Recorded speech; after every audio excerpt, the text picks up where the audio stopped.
கர்த்தருக்குள் பிரியமானவர்களே, மே 23 Elon G white அம்மையார் அவர்களுடைய மாரநாதா புத்தகம், பக்கம் 285. இன்றைய தியானத்திற்காக தெரிந்து கொள்ளப்பட்ட தலைப்பானது நட்சத்திர வீழ்ச்சி. வசனம் மத்தேயு 24வது அதிகாரம் 29வது வசனம். அந்நாட்களில் உபத்திரவம் முடிந்தவுடனே சூரியன் அந்தகாரப்படும், சந்திரன் ஒளியை கொடாதிருக்கும், நட்சத்திரங்கள் வானத்திலிருந்து விழும், வானத்தின் சத்துவங்கள் அசைக்கப்படும். நமது மீட்பர் தமது இரண்டாம் வருகையின் அடையாளங்கள் என்று வாக்குத்தத்தம் கொடுத்திருந்தவைகளில் கடைசி அடையாளம் 1833ஆம் ஆண்டு காணப்பட்டது. நட்சத்திரங்கள் வானத்திலிருந்து விழும் என்று இயேசு கூறினார். வெளிப்படுத்தின விசேஷத்தில் தேவனுடைய நாளை அறிவிக்கின்ற காட்சிகளை தரிசனத்தில் கண்ட யோவான், அத்திமரமானது பெருங்காற்றினால் அசைக்கப்படும் போது அதன் காய்கள் உதிருகிறது போல வானத்தின் நட்சத்திரங்களும் பூமியிலே விழுந்தது என்று உறுதிப்படுத்தி கூறினார். 1833ஆம் ஆண்டில் நவம்பர் 13ஆம் நாளில் மாபெரும் விண்கற்களின் விழுகையினாலே கருத்தை கவரும் விதத்தில் மனதில் ஆழ்ந்து பதியத்தக்கதான முறையில் இந்த தீர்க்க தரிசனம் நிறைவேறியது. எழுதி வைக்கப்பட்ட குறிப்புகளிலே நட்சத்திர வீழ்ச்சி கவர்ச்சிமிக்க அற்புதமான காட்சியாகவும் மிகவும் பரவலாகவும் காணப்பட்டது. வானமண்டல பகுதி அனைத்திலும் பல மணி நேரங்களாக அனல் கக்குகின்ற ஒரு கொந்தளிப்பு அமெரிக்க ஐக்கிய நாடு முழுவதிலும் காணப்பட்டது.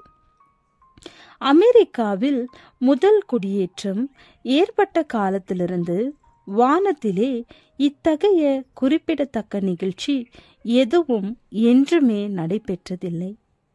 சமுதாயத்திலே ஒரு வகுப்பார் இத்தகைய காட்சியை ஆழ்ந்த வியப்போடும் மற்றும் ஒரு வகுப்பார் அதை அதிக பயத்தோடும் அதிர்ச்சியோடும் நோக்கி பார்த்தனர்.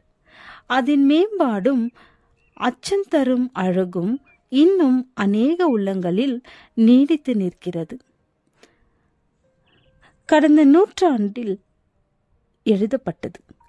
விண்கற்கள் பூமியை நோக்கி விழுந்த அடர்த்தியைப் போல மழை கூட ஒருபோதும் பெய்ததில்லை.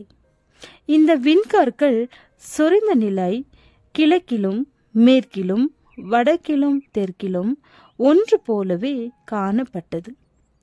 வானமண்டலம் முழுவதுமே ஒரு அசைவிலே இருப்பது போல காணப்பட்டது.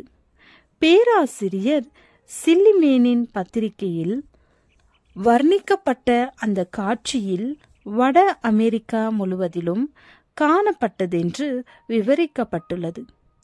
கண்ணை கூச வைக்கும் பளபளப்பான பிரகாசமான மின் ஒளிர்வுகள் வானமண்டலம் முழுவதும் ஒரு தொடர்ச்சியாக நிலை பெற்றிருந்தது. அவரது வருகையின் அடையாளங்களின் கடைசி காட்சி இவ்வாறு முனைப்பாக காட்டப்பட்டது. இதை குறித்து தமது சீடர்களுக்கு இயேசு, அப்படியே இவைகளையெல்லாம் நீங்கள் காணும்போது அவர் சமீபமாய் வாசல் அருகே வந்திருக்கிறார் என்று அறியுங்கள் என்று கூறினார். இந்த அடையாளங்களுக்கு பிறகு அடுத்து வரப்போகும் மாபெரும் சம்பவமாக வானம் சுருட்டப்பட்ட புத்தகம் போன்று விலகி போயிற்று. பூமி அதிர்ந்தது. மலைகள் தீவுகள் யாவும் தங்கள் இடங்களை விட்டு அகன்று போயின. துன்மார்க்கர் பயம் நிறைந்தவர்களாக மனுஷகுமாரனுடைய பிரசன்னத்தினின்று விலகி ஓட விரும்பினார்கள்.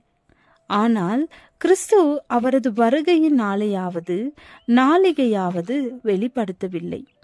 மனுஷகுமாரனின் இரண்டாம் வருகையின் சரியான நேரம் தேவனுடைய இரகசியமாக இருக்கிறது. ஜெபம்.